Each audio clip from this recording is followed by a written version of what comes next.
City masala hotel sambar மற்றும் Anuj tiles வழங்கும் வா தமிழா வா. இணைந்து வழங்குவோர் Montra electric super auto powered by Karadiya நல்லெண்ணெய். Associate sponsors Rasi and co, விபிடி Priyam shawls, Ashwin foundation interior and designing, Amrutanjan coffee, Mallikarjuna silks Kanchipuram, styling partner tailor shoe, jewellery partner Malabar gold and diamonds. உலகம் பூரா கடன் வாங்காத நாடுகள் உண்டா?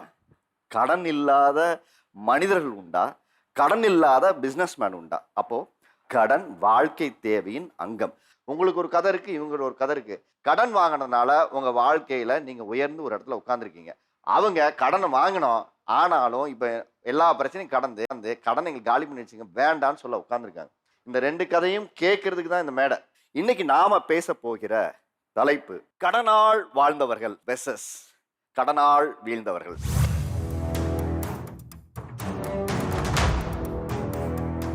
நீங்க எவ்வளவு கடன் வச்சிருக்கீங்க? எவ்வளவு உங்க மாத வருமானம்? வாழ்க்கையில வருமானம் தான் கேட்கக்கூடாது, கடன் எவ்வளவு வச்சிருக்கீங்கன்னு கேட்டா எல்லாரும் அன்போடு சொல்லுவாங்க. மாத வருமானம் பார்த்தீங்கன்னா 2 லட்சம் தான்.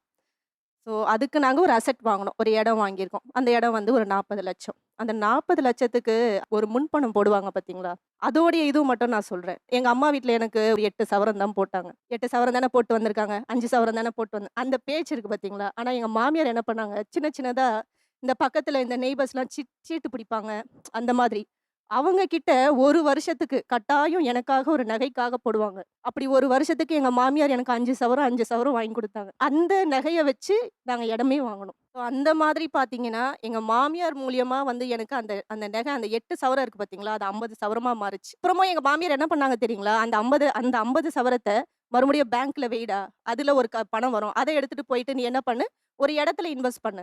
அதாவது ஃபர்ஸ்ட் ஒரு நகையை வந்து பேங்க்ல அடமானம் வச்சு அந்த பணத்தை வாங்கி மறுபடியும் ஒரு இன்வெஸ்ட் ஆமா பண்ணுங்க. இந்த கடனை பொறுப்பா நீங்க பேங்க் கட்டுங்கன்னு சொல்றது. ஆமா. ஓகே, அந்த மாதிரி.